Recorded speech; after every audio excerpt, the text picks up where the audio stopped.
How many of you have been scared by this verse in Matthew 7? Not everyone who says to me, Lord, Lord, will enter the kingdom of heaven, but only the one who does the will of my Father in heaven. On that day, many will say to me, Lord, Lord, didn't we prophesy in your name, drive out demons in your name, and do many miracles in your name? Then I will announce to them, I never knew you. Depart from me, you lawbreakers. Ask any number of Christians what they believe this passage to mean. And what you'll hear most consistently is that what they've been taught is that you could go throughout your entire life doing all of these good things, all of these miraculous things, get to the end of days before the throne of God and realize, well, crap. And so what it does for a lot of people is it creates fear and anxiety that they might be a fraud. It's like hyper-spiritualized imposter syndrome. But what's important to note about this particular passage is that Jesus is specifically talking about a certain group of people. Just look at what Jesus says just a few verses prior. He says, be on your guard against false prophets who come to you in sheep's clothing, but inwardly are ravaging wolves. You'll recognize them by their fruit. Are grapes gathered from thorn bushes or figs from thistles? Every tree that doesn't produce good fruit is cut down and thrown into the fire.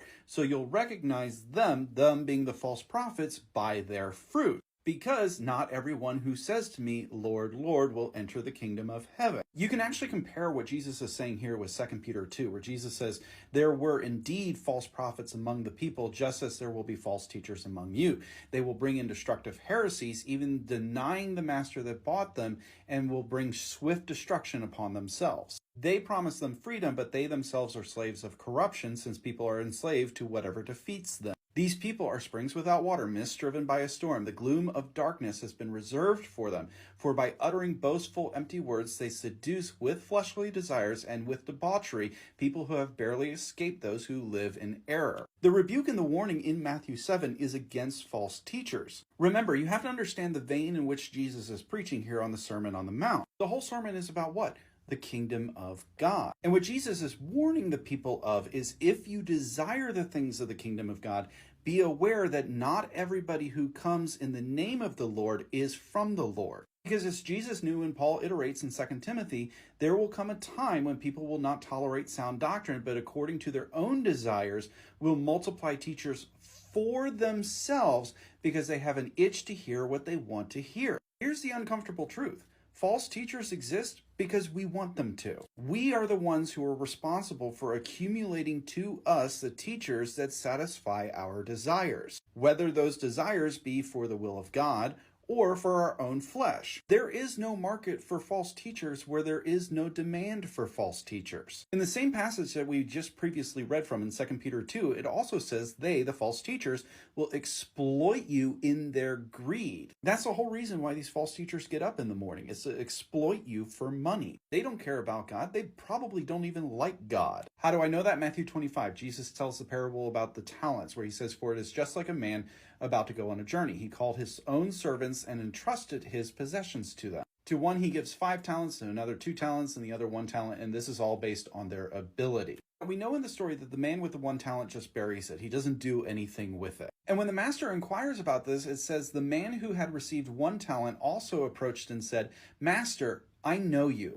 Sound familiar? You're a what? A harsh man, reaping where you haven't sown and gathering where you haven't scattered seed. So I was afraid and went off and hid your talent in the ground. See, you have what is yours. Remember what Jesus says in the Sermon on the Mount? No one can serve 2 masters, since either he will hate one and love the other, or he will be devoted to one and despise the other. You cannot serve both God and money. The accusation of the man with 1 talent is what? That God is greedy. That God is taking what rightfully belongs to him, but in the eyes of the man with 1 talent, that's unfair. What does the master say in reply? You evil, lazy servant, if you knew that I reap where I haven't sown and gather where I haven't scattered, then you should have deposited my money with the bankers and I would have received my money back with interest when I return. Again, it's not about the money, it's the fact that the servant despises the master. And so the master takes his 1 talent and gives it to the man who had originally 5 talents and says what? Throw this good-for-nothing servant into the outer darkness where there will be weeping and gnashing of teeth. And again, remember what Jesus is talking about in this particular parable. He's talking about the kingdom of God and him returning. What does he say in Matthew 7? Not everyone who says to me, Lord, Lord, will enter the kingdom of heaven, but only the one who does the will of my Father in heaven. And so what you see in here is that those who are cast into the eternal darkness are those who have rejected the kingdom of God. They use the name of the Lord for their own benefit, for their own profit, but they themselves don't love him. And so Jesus is giving this warning to a people who desire the kingdom of God. They want to know the kingdom of God, to say, if you want the kingdom of God, then beware of people who outwardly look good, but inwardly are ravaging wolves. Don't judge people on the good things that they do for the kingdom, but rather their fruit. Because figs won't come from thistles and grapes won't come from thorn bushes. Because the teachers that you gather to yourself is really the marker of whether or not you are invested in the kingdom of God.